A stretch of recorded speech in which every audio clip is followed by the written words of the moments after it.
আসসালামু আলাইকুম প্রিয় শিক্ষার্থী, আমি তোমাদের সামনে নবম এবং দশম শ্রেণীর উচ্চতর গণিতের টলেমির উপপাদ্য নিয়ে এসেছি।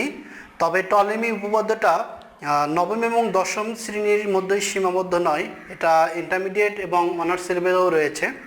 এর উপপাদ্যটা অতি গুরুত্বপূর্ণ একটি উপপাদ্য।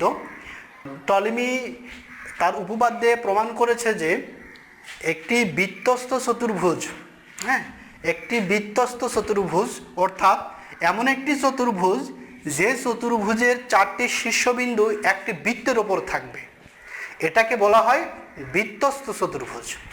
এই বৃত্তস্থ চতুর্ভুজের কর্ণগুলো গুণ করলে, দুটা কর্ণ গুণ করলে যা হবে এটা দুটো কর্ণ নিয়েছি। আমি একটা বৃত্ত এঁকে নিয়েছি, বৃত্তের ভেতরে এ বি সি ডি একটি চতুর্ভুজ নিয়ে এসেছি।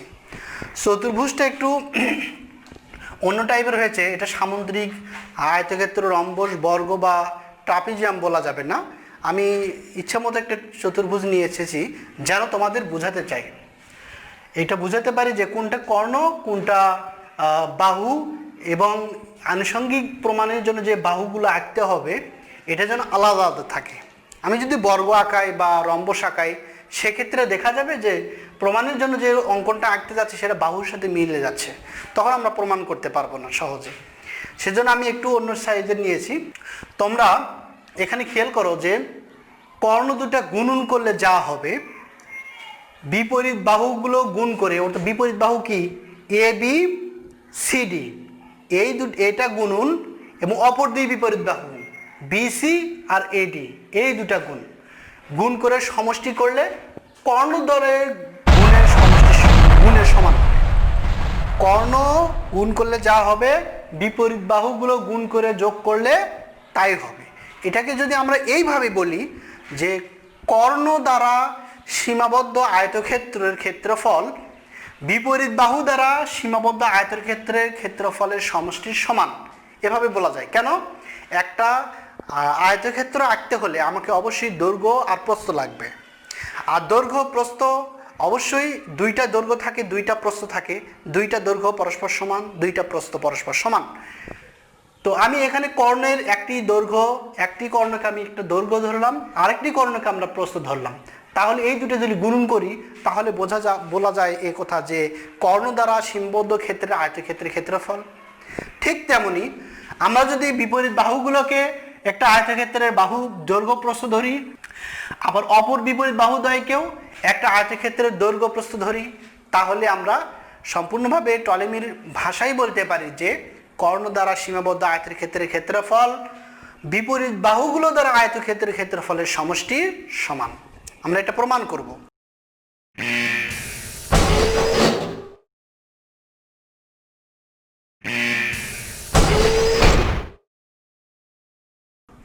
প্রমাণ করার জন্য আমরা যেহেতু প্রমাণ করব, প্রমাণটা একটু বড় হবে, তাহলে প্রথমে যেটা আমাকে করতে হবে, এটা আমি আগে মিশিয়ে দিচ্ছি।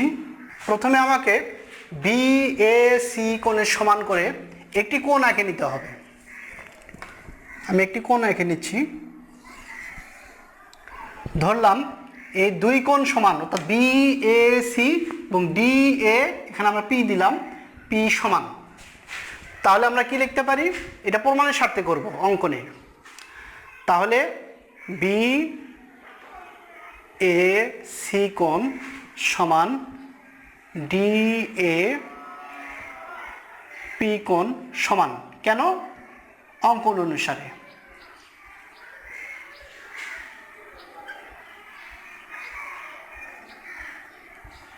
এটা সাইড নোট দিতে হবে তোমাদের।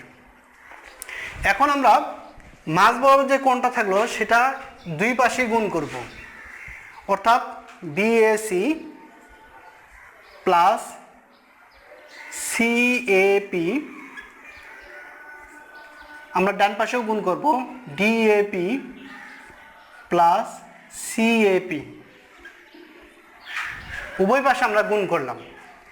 আমরা যদি এই কোণ আর এই কোণ, দুইটা কোণ যদি আমরা গুণ করি বা যোগ করি, তাহলে আমরা কি লিখতে পারবো, বিএপি লিখতে পারবো। তাহলে দুটো সমন্বয়ে আমরা কি লিখতে পারবো, বিএপি। ঠিক তেমনি আমরা যদি এই কোণ আর এই কোণ যোগ করি তাহলে DAC লিখতে পারবো, DAC লিখতে পারবো। এখন দেখো APB এই ত্রিভুজ আর ACD এই ত্রিভুজ, এই দুই ত্রিভুজের ভেতরে এই কোণ আর এই কোণ সমান প্রমাণ করলাম। এখন এসো আমরা এই দুই ত্রিভুজের ভেতরে ABP আর ACD এই দুই ত্রিভুজের ভেতরে এই কোণটাও সমান। কেন? এই দুইটা কোণ AD চাপের ওপর বৃত্তস্থ কোণ। আমরা জানি জেনারেল ম্যাথে প্রমাণ করে এসেছি যে বৃত্তস্থ কোণ সকল কোণই সমান। তাহলে আমরা কি লিখব? আবার ABD কোণ সমান ACD কোণ। কেন? বৃত্তস্থ কোণ। অতএব অবশিষ্ট কোণ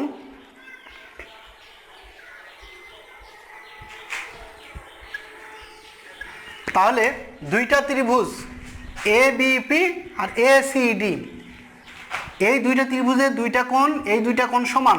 তাহলে বোঝা যাচ্ছে যে অপর কোণ দুটাও সমান।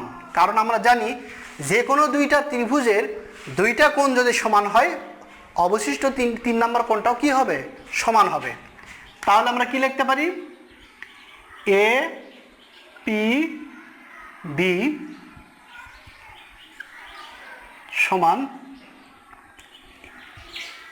ADC।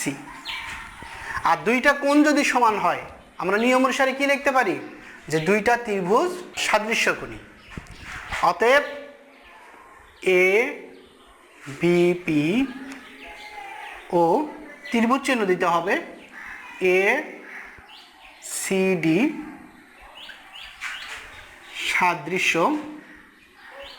সাদৃশ্যকোণী ত্রিভুজ। আর দুইটা ত্রিভুজ যদি সাদৃশ্য হয় তাদের বাহুগুলোর অনুপাত সমান হয়, এটাও আমরা জানি। তাহলে ABP ত্রিভুজের BP বাহু ভাগ CD বাহু লিখতে পারি, কারণ এটার ভূমি আর এই ত্রিভুজের ভূমি হচ্ছে CD। অতএব BP ডিভাইডেড CD সমান এই ত্রিভুজের অতিভুজ AB আর এই ত্রিভুজের অতিভুজ AC। তাহলে AB ডিভাইডেড AC লিখতে পারি। আশা করা যায় বুঝতে পেরেছ যে আমরা কিভাবে এটা নিয়ে আসলাম। এখন আমরা আড়াআড়ি গুণ করতে পারি। AC ইন্টু BP সমান AB ইন্টু CD। এটা 1 নম্বর সমীকরণ দিয়ে রাখো। এখন দেখো আমরা এই ত্রিভুজ নিয়ে কাজ করবো, অর্থাৎ ABC আর ADP এই দুইটা ত্রিভুজের মধ্যে কি কি সাদৃশ্যকোণী সেটা আমরা লক্ষ্য করব। দেখো এই দুইটা ত্রিভুজের ভিতরে এই কোণ আর এই কোণ সমান, ABC আর APD এই দুই ত্রিভুজের ভিতরে এই কোণ আর এই কোণ সমান, কারণ আমরা এটা সমান করে এটা কেটে নিয়েছিলাম। তাহলে এই দুইটা কোণ সমান। আরেকটি কোণ হচ্ছে যে এই ত্রিভুজের এই কোণ, এই ত্রিভুজের এতটুকু কোণ এতটুকু নয়, অর্থাৎ শুধু এতটুকু কোণ। আবার এই ত্রিভুজের এতটুকু কোণ সমান। কেন? এটা AB বৃত্তচাপের ওপর বৃত্তস্থ কোণ। দেখো এটা বৃত্তস্থ কোণ, একই চাপের ওপর দণ্ডায়মান। তাহলে অবশিষ্ট কোণ কি আছে? এটা প্রমাণ হলো, এটা প্রমাণ হলো, সমান হলো। তাহলে অবশিষ্ট কোণ হচ্ছে এটা। তাহলে এই কোণ সমান ত্রিভুজের এই কোণ। তাহলে এই দুটো ত্রিভুজের সাদৃশ্যকোণী। আর যদি সাদৃশ্যকোণী হয় তাহলে আমরা অনুরূপভাবে লিখতে পারি, অনুরূপভাবে আমরা কি লিখতে পারি? ত্রিভুজ ABC ও APD সাদৃশ্যকোণী। এই দুইটা কোনো ত্রিভুজটাও সাদৃশ্যকোণী। যদি সাদৃশ্যকোণী হয় তাহলে আমরা লিখতে পারি BC ডিভাইডেড PD, কারণ ভূমি ভাগ ভূমি, BC ডিভাইডেড PD। আবার এটার অতিভুজ কি? AC, তাই এটার অতিভুজ AD। তাহলে AC ডিভাইডেড AD। আমরা এখান থেকে আড়াআড়ি গুণ করতে পারি যে এসি ইন্টু পিডি সমান বিসি ইন্টু এডি। এখন আমরা এটাকে 2 নম্বর সমীকরণ দেব। এখন 1 নম্বর সমীকরণ আর 2 নম্বর সমীকরণ আমরা যোগ করব। তাহলে আমরা লিখতে পারি 1 ও 2 নং যোগ করে 1 নম্বর সমীকরণ কি দেওয়া ছিল? এই যে দেখো এসি ইন্টু বিপি, তাহলে এসি ইন্টু বিপি প্লাস এরই বাম পাশে ছিল এসি ইন্টু পিডি, তাহলে এসি ইন্টু পিডি। এটা ডান পাশে কি ছিল? এবি ইন্টু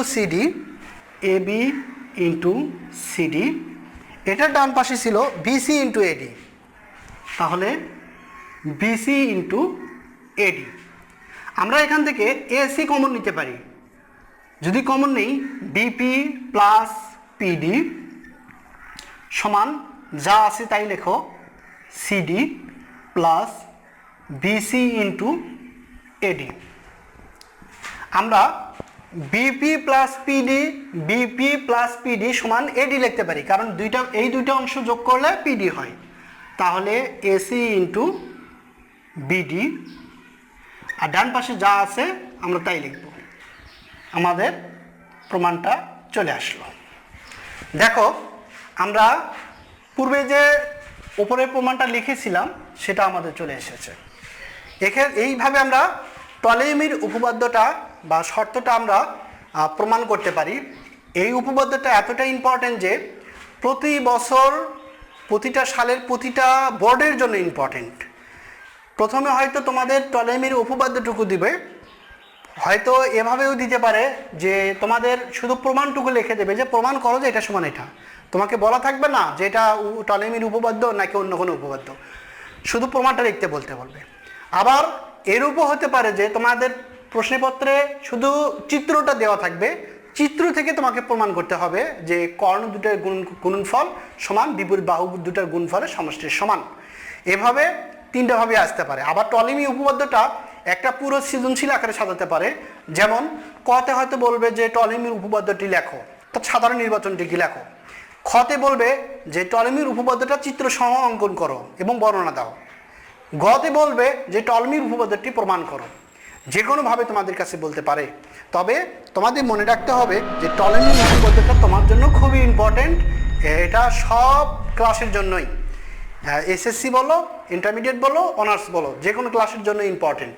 তবে এই উপপাদ্যটা যদি তোমরা কৌশলটুকু মনে রাখতে পারো, যে এখানে তোমাকে মনে রাখতে হবে কোণ দ্বয় সমান করা, তারপরে মনে রাখতে হবে বৃত্তস্থ কোণ সমান এই কথাটা, দ্বিতীয় কথা মনে রাখতে হবে সাদৃশ্য কোণী হলে তাদের অনুরূপ বাহুগুলোর অনুপাত সমান, তারপর মনে রাখতে হবে যে বাহুগুলোর যে অনুপাতটা সমীকরণ বের হয়ে আসলো, সমীকরণ বাম সাইড আর ডান পাশে যোগফল নির্ণয়। আশা করা যায় তোমরা প্রথম থেকে শেষ পর্যন্ত বুঝতে পেরেছো। এরপরেও যদি তোমাদের বুঝতে অসুবিধা হয় কমেন্ট করতে পারো, আমি তোমাদের পুনরায় বুঝে দেওয়ার চেষ্টা করব, অথবা এর পরবর্তী আরেকটি ক্লাস নিবার ওপর। তবে এর পরবর্তী ক্লাসে তোমাকে অনুসরণ করতে হবে এবং এর আগের যে ক্লাসগুলোতে আমি আলোচনা করেছি যে বৃত্তস্থ কোণ কীভাবে সমান হয় বা অনুরূপ সাদৃশ্য ত্রিভুজ দুটি যদি সাদৃশ্যকোণী হয় তাহলে বাহুগুলোর অনুপাত কীভাবে সমান হয়, এই ক্লাসগুলো তোমাকে অবশ্যই ডিসক্রিপশনের লিঙ্ক থেকে দেখে আসতে হবে। তাহলে তোমাকে এই বিষয়টা বুঝতে সহজ হবে। আশা করা যায় এর পরবর্তী ক্লাসে তোমরা অংশগ্রহণ করবা। আজ এ পর্যন্তই। আসসালামু আলাইকুম।